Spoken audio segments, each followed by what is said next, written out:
This is TNN Top NBA News with its first discussion video. I'm Sean Navi, this is Ethan Jacobson, and this is Justin Madahi. Before we get to the discussion, I would like to congratulate the Dallas Mavericks for winning this year's NBA Finals.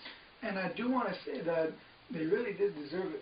They did. They were a hustle team, you know. They're veterans, beating the young OKC, beating the talented Los Angeles Lakers, Miami Heat, and the Miami Heat. The up-and-coming Miami Heat. They're going to be a lot better next year. Yeah, they just got to get potentials, everything. They have a lot of potential, of course, and the chemistry has to be there.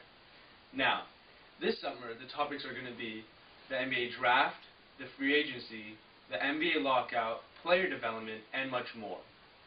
Today, we will be discussing the Western Conference team overviews and what each team needs to succeed for the upcoming NBA season.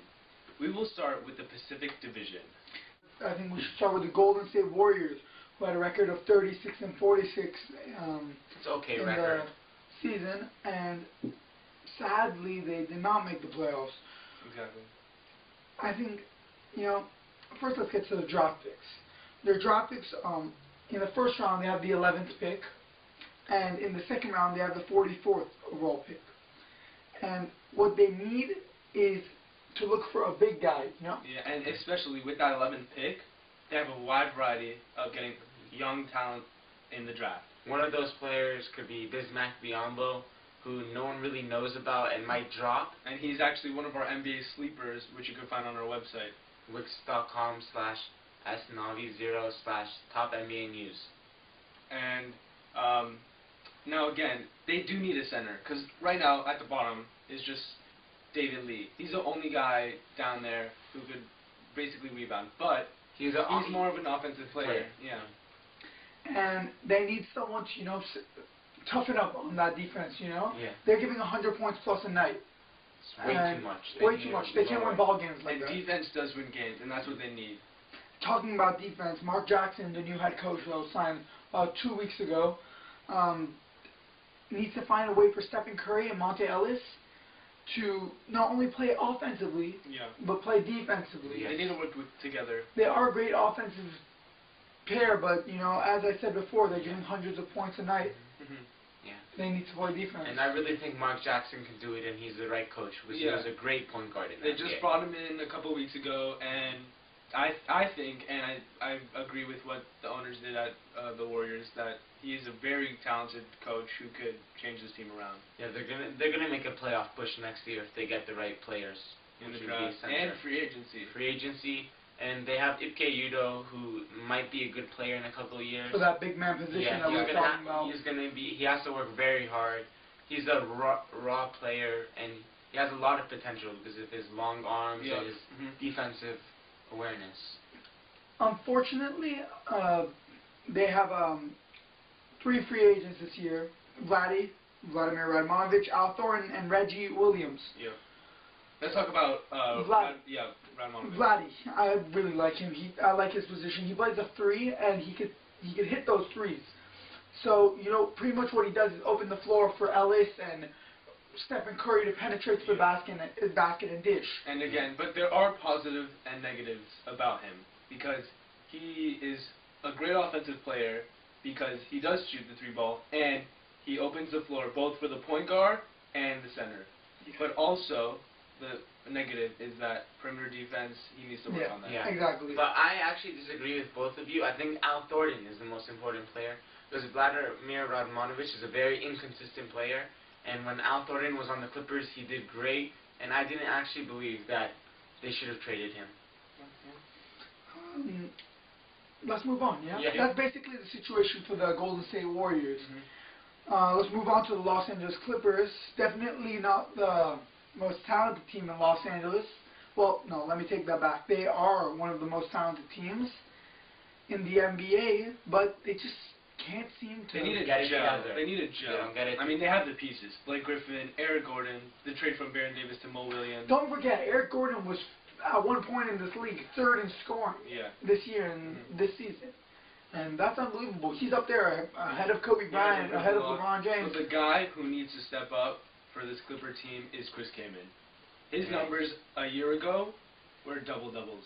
And now this year, I mean, he did have an injury, but still, he needs to get back. Well, it does take players some time to get back. Yeah, from but injuries. Chris Kaman, he was out with like flus, and all of these players, NBA players, play with these injuries, and I really believe that he's taking too long with these injuries, and he doesn't understand that he has to come in and start playing. Yep. And like it's a draft picks, yeah. Yep. They have 2 second-round picks, number 37 and the 47th pick. And I mean, yeah, they traded their pick to the Cleveland Cavaliers, which ended up being number 1. And they can't really do anything with those picks. But I mean, some players do drop.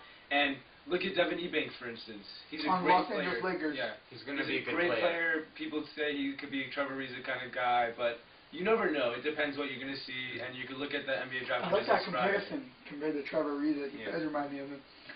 What the Clippers really need is to get an older and more experienced, a veteran player to lead them. Exactly. They had that Baron Davis, but do you agree that they shouldn't have given him for Mo? I thought it was a good trade to trade Baron Davis because he was not doing anything. Good for who? I thought it was good for Clippers, but when they put in the first-round draft pick, thought it was a completely horrible trade. Yeah, well, I mean, the Clippers definitely need a voice. And Baron Davis was that voice. Baron Davis was that voice, and now the voice has to be filled. He's an immature player, though. He was immature on I don't know. Clippers. He was a great leader in Golden State. He did a great job. There is Blake Griffin who has to fill the void. I mean, he is that guy. Athletic ability is there.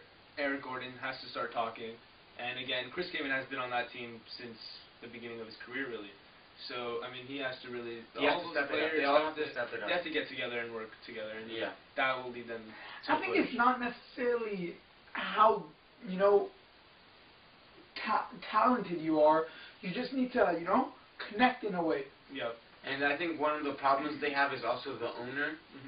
Horrible owner. He gets into disputes with all of the players, and I really hope that something will happen and the Clippers can get a new owner. Because I feel like that is also setting them back a little bit from the playoffs. He's talking to the players and saying how bad they are during the game. I mean, he's a horrible. You can't have that in the NBA, and they gotta fix that really. The Clippers are the type of team who are playoff potential. Exactly. Just want to leave that out there. Free agents for this year: Jamario Moon and Craig Smith. And I think the main piece in those free agents are Craig Smith, really. He brings that low post action, and he's very tough on the rebound. Yeah, he did great, but he didn't play too much this year. But I think next year he can step it up. I think the Clippers are going to let go Ike Diogo and Jamario Moon, but I really think they should re-sign. I would actually like if they have Jamario Moon. Well, why do you think they should re-sign Smith? He's a 4.